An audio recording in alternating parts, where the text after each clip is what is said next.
Someone sent me this video the other day, and it might be signaling the end times. It could be the last straw. We're already battling the Chinese trade war. People are already saying that Amazon's too competitive. And now this, Amazon themselves, with their almighty power and knowledge, stealing products from their own sellers. Everyday people like you and me just trying to make a buck on their platform. Could this be the end of the Amazon FBA gold rush? I'm in the jungle. I'm in the Amazon. I'm in the jungle. I'm in the Amazon. Hey, I'm JT Franco, and I'm gonna cut right to the chase today. So someone sent me this video on Instagram the other day with quite a bit of worry and concern. They're frantic, like, oh my God, I was about to dive into this business model of Amazon FBA to sell some products. I was about to invest a bunch of money, and now I don't know if this is the right thing to do, right? It's like, JT, can you check it out? Let me know what you think. So I checked out the video, I watched it, and I gotta be honest, I was concerned too, but for different reasons. So let's go ahead and just jump into the video here. Now, Amazon is facing new scrutiny. Yahoo Finance's Crystal Who investigated how the platform is using third-party seller data. And now, because it's in control of third-party sellers, a lot of sellers' data, a lot of individual sellers have the concern that how their data may be used to compete against them. So my latest investigation looking into the matter and talked to two former Amazon employees who explained to me that that's exactly what Amazon was doing, that they're looking into the sales data, the training product, and the reviews and return data from their individual sellers, and to decide what to make for their private label products like Amazon Basics. So that's the big problem here. It's like Amazon, with their entire database of our data, right? They're taking it and they're using that, everything they have, the sales, the reviews, the returns, everything, and they're basically taking our products, copying them, and because they're Amazon, they can obviously probably sell it for a cheaper price, and basically stomping us out of the market and destroying our businesses. She even goes on to say this. So sometimes they would even order a product from individual sellers and try to reverse engineer it so that they could make their own version of the product. So they'll go as far as to order our product that we work so hard for to put together so they can see it, analyze it, break it apart, and reverse engineer it. So the big question I have, is this even legal? This seems to me like it might violate some sort of antitrust regulation. Great question. I'm sure you are all thinking that too. And of course, she goes on to say the answer is no. Because when we signed up as sellers, we did something and we accepted the terms of service. So basically, they can do anything they want with our data. And that's why I said in my 11 things to do before you start selling on Amazon to read the terms of service. This is a tough one, all right, guys, but read the Amazon TOS. So basically, we're trapped. There's nothing we can do to stop Amazon from taking our products. We should be outraged, right? Not only now do we have to compete against each other, now we gotta compete against Amazon themselves. And they have all the data. They know what metrics to look for, and they have an unlimited budget. It's like they can just look for the best products, scope us down, and just fire away, right? There's nothing we can do. Now let me tell you what concerns me most about this whole thing. I'm concerned because I know a lot of people watching this or seeing this video on Yahoo Finance are going to be concerned. I know people are going to be scared away, when in reality, it's not the biggest deal, and let me explain why. So what do we know about what she said so far, right? So there's a video here, there's also an article under this, so I'm gonna be reading from the article. They said that they are able to analyze various data sets from the marketplaces, including lists of top selling and trending products in certain categories, price points, return data, and reviews, and then they would use this metrics to decide on an inspiration product, order it from the seller, and try to reverse engineer. So what is she really saying? Amazon's looking at the sales, right? The price points, and the reviews. So what do we look at as private label sellers? We're looking at the same stuff. We're looking at the sales, right? The sales history, the price points, the pricing history, and the reviews. So they're looking at the same exact metrics that we are as Amazon sellers. And then she's gonna order inspiration product, or they're gonna order inspiration products and reverse engineer it, which is what I always say to do as well. Order products from your competition.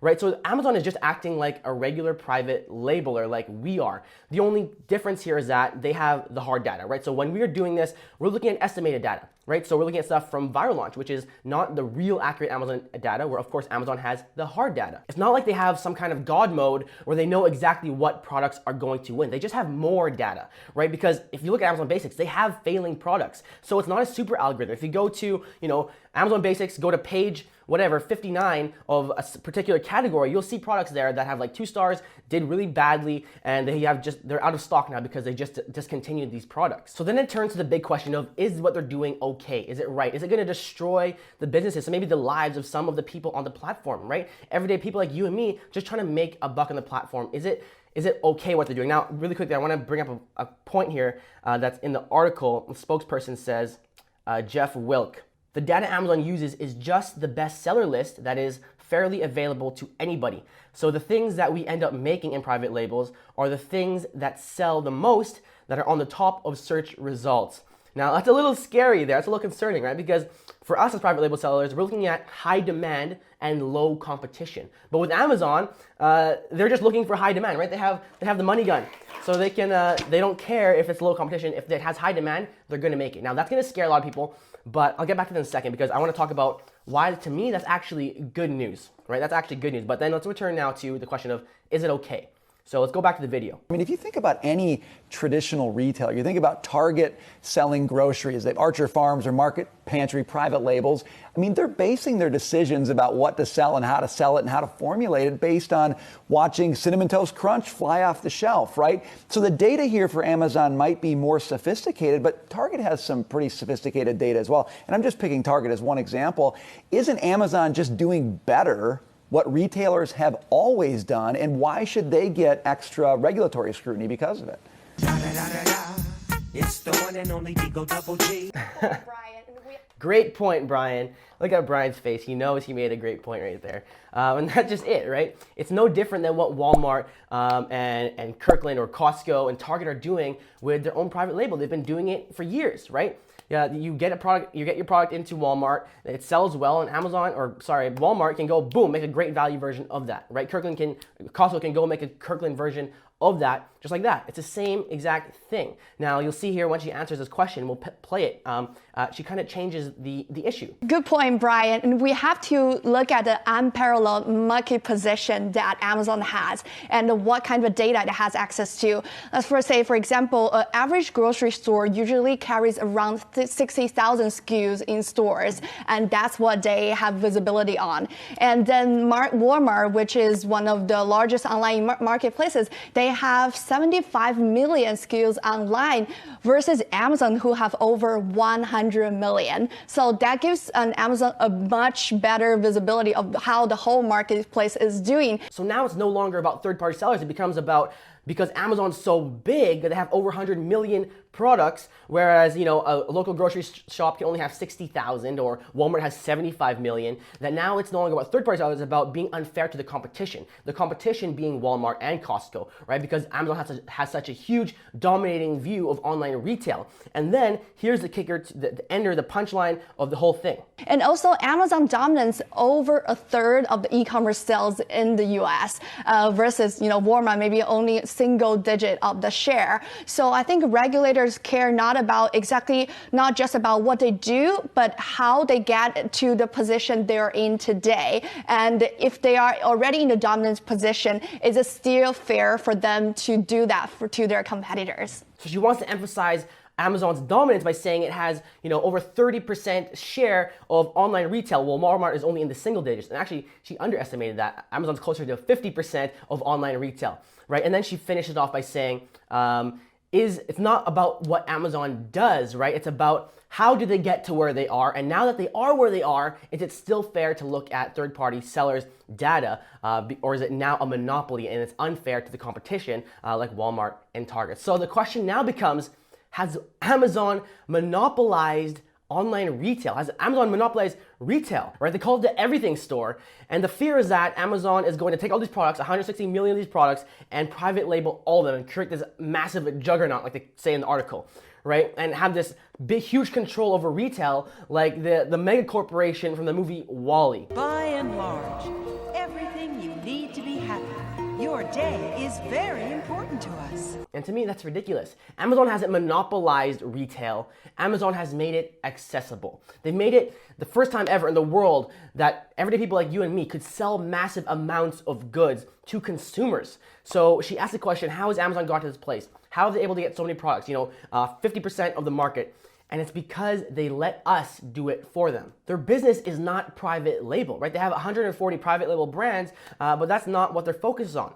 They say in the article here, private label sales account for approximately 1% of Amazon's total sales, while retailers like Walmart, Costco, Kroger, Target, Trader Joe's, and Walgreens have private label products that represent 18 to 85% of their sales. If that was Amazon and they have 50% of, e-com and 85% of that was their own private label, or even 50% of that was their own private label, I would say, yeah, okay, maybe don't sell there, run away. They're crushing everybody, they're gonna consume you. But that's not their model. So while everyone's being frantic and oh my God, Amazon's dead, it's too late, they're gonna steal my products, the opportunity is gone, I'm not gonna sell on Amazon anymore. That's fine. But then go get a product and get it into Walmart. You better start now, and I'll see you in a few years, right? Maybe you think, I'll just start my own e-commerce store like Shopify, and I'll sell my products there. That's fine too, but you just heard that Amazon has 50% of the market, and Walmart has less than, is in the single-digit percent. So where are you gonna fit in, right? So I know it feels like, yeah, Amazon maybe monopolized e-commerce, but we are Amazon, right? The sales of Amazon, as they're calling it in this article, is majority us. Third-party sellers make up the majority of sales on Amazon, over 50%. So even if Amazon is sniping some of our products, right? I just like using this thing. They're not going to private label all the products. They're not going to try to become a private label juggernaut and scoop up 40, 20, even 10% of the market, because they'd just be cannibalizing themselves, right? They already make money when we sell our products. They already make money when we store it in their warehouse and when we pay for ads, right? It's a consumer-first business, and having us do the dirty work of getting them to 50% of the market is much easier and much better for the consumer. But that doesn't take away from the fact that they are taking some of the products, right? I've seen the stories, I've seen the horror stories of Amazon came in and they crushed a product for a seller. But this is why, as a new seller, even if you're a six-figure seller already, you really shouldn't be concerned. Because, as we turn back to the article now, the point I mentioned earlier, Wilk also said that Amazon data, the data Amazon uses is just the bestseller list, right? So the things that we end up making in private labels are just the things that sell the most, that are the top of the search results, okay? So the reason we shouldn't be concerned about this is because Amazon is not looking for competition, which is great, right? They're looking at the best of the best, the top of the top, the most sales, the top of search. And if you were to compete or find that product, you would already be competing against a beast, right? You're talking about products that are making millions of dollars every single month, $1, $2, $3 million a month. Amazon is just gonna compete against them because they have the budget to do that. Now, I don't know about you, but I don't have the budget to launch a product to try to compete for $1 million product on a product launch. The products that I go for and the kind of products I teach other people to go for, like we're looking at the top of the market on a product is like 100 grand, right? 100, 200 grand. And we're talking gunning for that top spot in this market. And if you don't understand why, I'll quickly explain this, okay? So at 100 grand, let's say you want to sell a product that makes $100,000 a month, right? And this product sells for $30 on Amazon. So people buy it from you and they pay $30, okay? So now you have to think, at $30 and $100,000 a month, how many units do you need to sell, right? You need to sell like 3,300 units, okay? So you need to sell 3,300 units, which means you need to have inventory of at least 3,300 units. So how much is this product gonna cost? Let's say landed cost $12. So landed cost, it's in the warehouse, everything, just shipping, everything included, you pay $12, okay? For one unit. So $12 a unit, you need 3,300 units for 1 month worth of sales. You're looking at $39,000. Right, 39,000, is that right? Yeah, just check my math. And yes, $39,000 initial just to have enough units to sell to make $100,000. And you're gonna actually probably need to order more of that, double that, to have inventory on hand. So that's why that's the max, like that's the top of where I'm gonna aim for a product launch. So if you're looking at $1 million products, forget about it, right? And a $100,000 product for Amazon is a small, tiny fish, right? They're gonna sneeze at that. And like I said, that's my maximum. So I'm typically looking at products in the 50, 40, 20K a month range so I can profit, $5,000, $10,000 every single month. So if you're a new seller and you're looking at a product so you can profit 5 grand a month, 10 grand a month, and there's not already an Amazon Basics product there, an Amazon Basic product probably won't show up, right? If you're only trying to make $5,000 a month, do you think Amazon is actually gonna look at that market and be like, let's launch one of those? Because $5,000 to Amazon, they're not gonna care. Right? So they're just looking at the top of the top. So as new sellers, it really shouldn't be a big concern. So from that perspective, you're safe. But It's still a possibility. So what happens if, right, you do have the budget to launch a big product and Amazon can come in there and take it? Or what if you started small and humble and you build up, and now you have $1 million product that you've built over 5 years, and then Amazon comes up and takes it, right? That's a possibility. But to answer this question, we gotta go back to the basics, the brand, right? Amazon Basics. So we gotta think, why do they make this brand, Amazon Basics? Now, there's a lot of private labels that Amazon has, right? But Amazon Basic is the main one that everyone's scared of. Like, I'm not selling groceries on like Amazon Fresh or whatever. So Amazon Basics, it's meant to be the cheap alternative, right? It's meant to be the great value, the Kirkland, that cheap version to make it, you know, easier for consumers, better for consumers to buy cheap products on Amazon. Now, if like even for my bigger products, if Amazon Basics was to step in and take one of my products, would it hurt my sales? Absolutely, right? It would definitely take a huge hit on my sales, but it's not going to destroy my entire business, right? It might not even take away that my product would still probably be profitable.